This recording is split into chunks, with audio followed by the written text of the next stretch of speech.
The parable of a landowner who planted vineyard. Matthew chapter 21, 33 to 43. Does this parable really convey deep truths?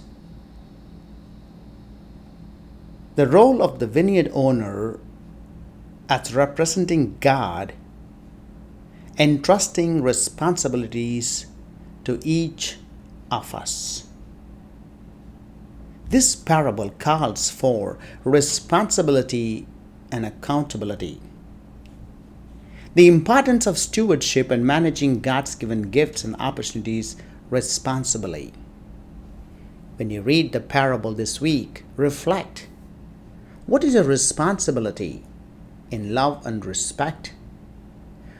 How we are accountable in our stewardship in managing God's given gifts and opportunities responsibly in our lives. He prepared the vineyard, gave to the tenants. We know from the parable, they killed the workers and finally they killed the only son. What type of responsibility? What type of accountability those tenants had towards the vineyard of God's kingdom?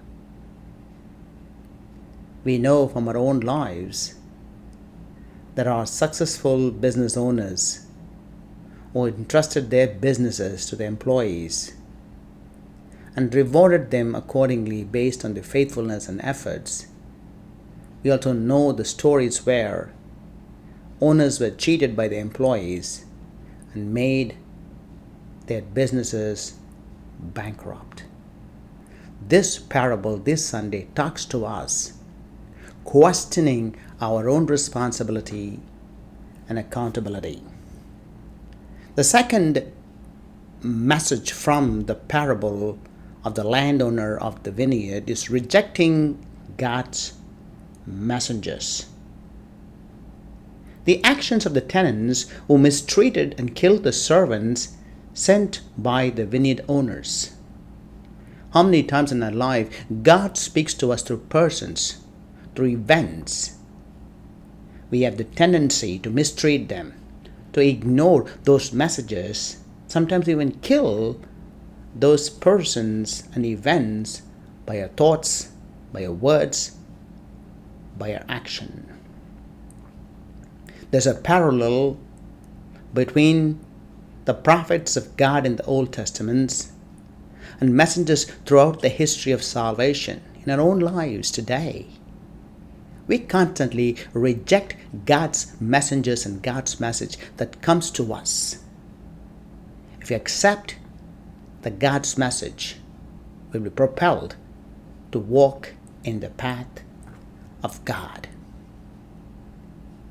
The stone the builders rejected.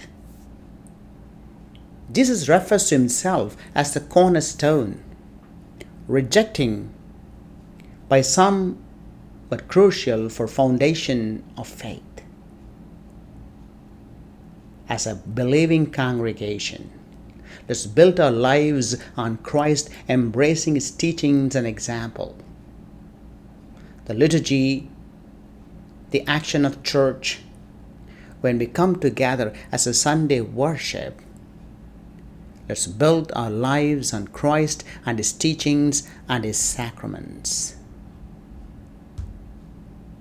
Bearing fruits of faith. It's very vital for a Christian baptized to bear good fruits in our lives as evidence of genuine faith in Christ. When we have the deep faith, we bear fruits of faith. Divine harvest. The final judgment and how God will hold us accountable for our actions and respond to his grace and mercy. The owner comes towards the harvest. Are we ready for the harvest of God's kingdom? Let's be encouraged, a life lived in constant readiness for the divine harvest.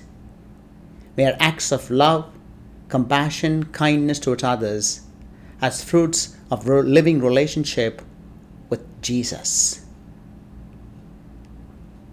May we be encouraged by this parable of the landowner of the vineyard who gave the landowner to the tenants.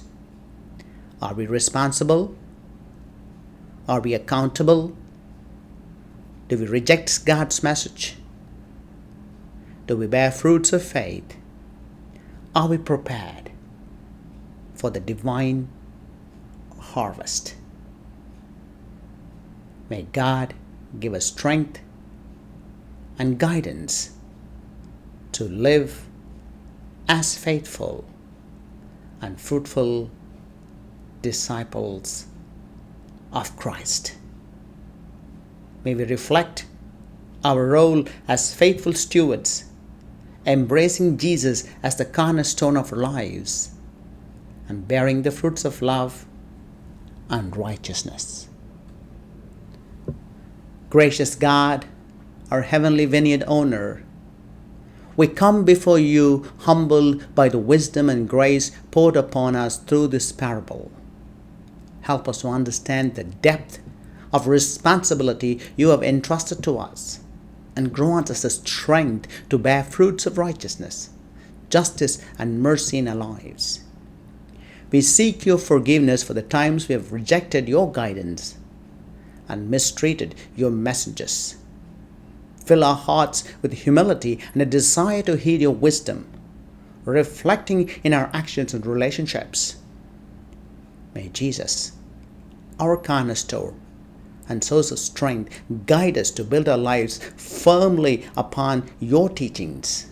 Help us to bear abundant fruit, glorifying your name and sharing your love with all we encounter.